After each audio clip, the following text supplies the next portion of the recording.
વિશ્વામિત્ર ઋષિ થઈ ગયા ને, ઈ પેલા રાજા હતા.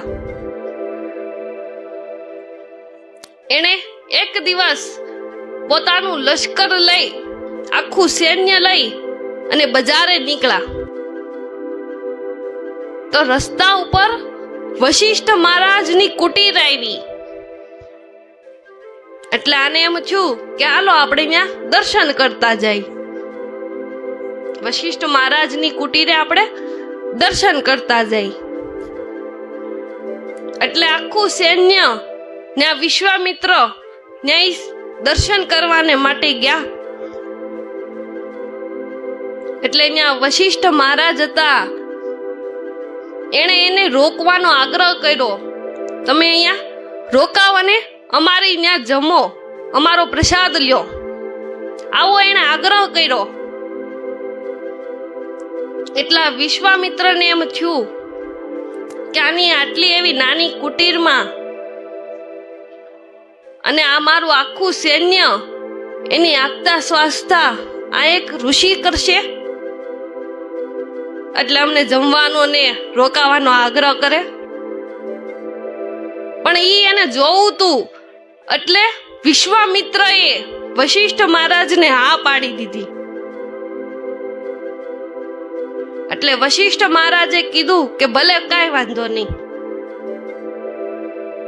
એટલે બધાયની ઉઠવા બેહવાની વ્યવસ્થા થઈ ગઈ અને થોડી વારમાં જ જમવાની તે વ્યવસ્થા થઈ ગઈ અને બધાને જમાડી દીધા વશિષ્ઠ મહારાજે. એટલે વિશ્વામિત્રને આ જોઈને આશ્ચર્ય થયો કે આ બધું આ શું છે. એટલે વશિષ્ઠ મહારાજે કીધું કે આ તો કાંઈ નથી, પરમાત્માના લક્ષ્યની આગળ, પરમાત્માના ધ્યાનની આગળ આ સિદ્ધિ તો કાંઈ નથી. વિશ્વામિત્રને એમ થયું કે હું ત્યાં બ્રહ્મ ઋષિપણું પ્રાપ્ત કરું, ગમે એ થાય મારે આ જોઈ છે. એટલે ઈ તપસ્યામાં બેહી ગયા. ખૂબ ભજન કરી, ખૂબ તપ કરી અને ઘણા વર્ષો પછી ભગવાન એની ઉપર પ્રસન્ન થયા. એટલે વિશ્વામિત્રને કીધું કે ભાઈ તું માંગી લે, હું તારી ઉપર પ્રસન્ન છું.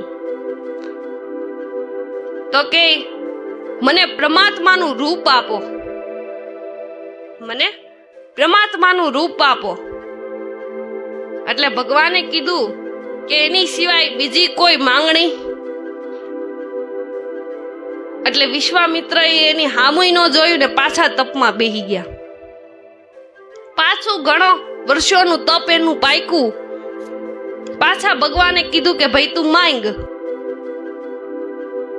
એટલે વિશ્વામિત્ર કહે કે તો મને બ્રહ્મ તેજપણું આપો. એટલે ભગવાને કીધું કે તથાસ્તુ. એટલે વિશ્વામિત્ર કે એમ નહીં, મને આ બ્રહ્મ તેજ પ્રાપ્ત થયું એની ખાતરી, એનો પુરાવો. એટલે ભગવાને કીધું કે તું ઋષિ મુનિઓની સભામાં જાય ને, એટલે વશિષ્ઠ મહારાજ તને બ્રહ્મ ઋષિ કહે, એટલે માની લેવું કે તને બ્રહ્મ તેજ મળ્યું છે. એટલે આ તપમાંથી જાગૃત થઈ અને સીધા ઋષિ મુનિઓની સભામાં ગયા. અને વશિષ્ઠ મહારાજે એને કીધું કે આવો આવો રાજશ્રી. એટલે આને તરત ગુસ્સો આવ્યો કે મેં આટલા વર્ષોનું તપ કર્યું અને આને બ્રહ્મશ્રી બોલવામાં શું વાંધો હતો? મારા આટલા વર્ષોનું તપ હતું એટલે બ્રહ્મશ્રી કહેવામાં શું વાંધો હતો કે રાજશ્રી કીધું? પણ એના મનનો રાજસ ગુણ નહોતો મળ્યો અને એ જ ગુણ ટાળવાને માટે વશિષ્ઠ મહારાજે એને રાજશ્રી કીધું. પણ આને તો એ ખબર નહોતી, એનો ખ્યાલ નહોતો એટલે વિશ્વામિત્ર વશિષ્ઠ મહારાજ હારે વેર ભાવે વર્તવા માંડ્યા. ઘણા બધા એને મારવાના પ્રયાસો કર્યા. એના શિષ્ય, એના દીકરા બધાને મારી નાખ્યા. કારણ કે આ જ્યારે જ્યારે સભામાં જાય ત્યારે રાજશ્રી જ કે. પણ એમાં એક દિવસ વિશ્વામિત્રને એમ થયું કે આની કુટીર વાહે જઈને આ વશિષ્ઠ મહારાજને મારવા છે. એટલે પૂનમનો દિવસ હતો ને રાત્રિનો સમય હતો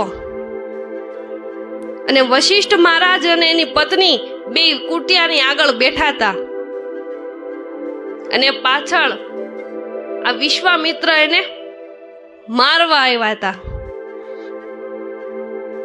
પણ વશિષ્ઠ મહારાજ ને એની પત્ની બે વાતો કરતા હતા. એની પત્નીએ ચંદ્ર સામે જોઈને કીધું કે પ્રભુ, આ ચંદ્રનું જે તેજ છે, એની જે શીતળતા છે, એવું કોઈ મહાપુરુષનું હશે?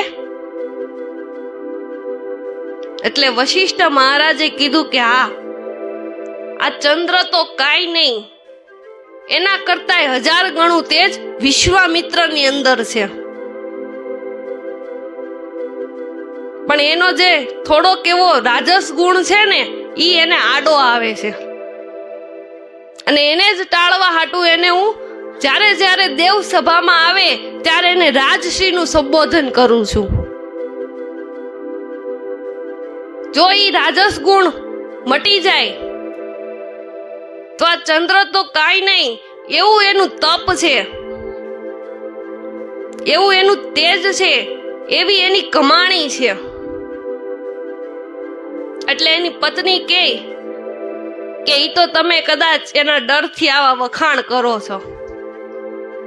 એટલે મહારાજે કીધું કે ના રે, ઈ ક્યાં અહીંયા છે તો આપણે એના ડરથી વખાણ કરવી. એટલે વિશ્વામિત્ર કુટીર વાહે ઉભા રહીને બધી વાત સાંભળી. એટલે તરત શસ્ત્રોનો ઘા કરી અને વશિષ્ઠ મહારાજના પગમાં પડી ગયા. અને વશિષ્ઠ મહારાજ એને ઉભા કરીને બધ ભરી લીધી અને કીધું કે પધારો પધારો બ્રહ્મ ઋષિ. 60,000 વર્ષોનું એનું તપ હતું, પણ જ્યારે આવા મહાપુરુષની એની માથે કૃપા ઉતરી ને ત્યારે એને બ્રહ્મ ઋષિ પણ પ્રાપ્ત થયું. એટલે ગુરુ બિન જ્ઞાન ન ઉપજે, ગુરુ બિન મીટે ન ભેદ, ગુરુ બિન સંશય ન મીટે, ભલે વાંચો ચારો વેદ, ભલે વાંચો ચારોય વેદ.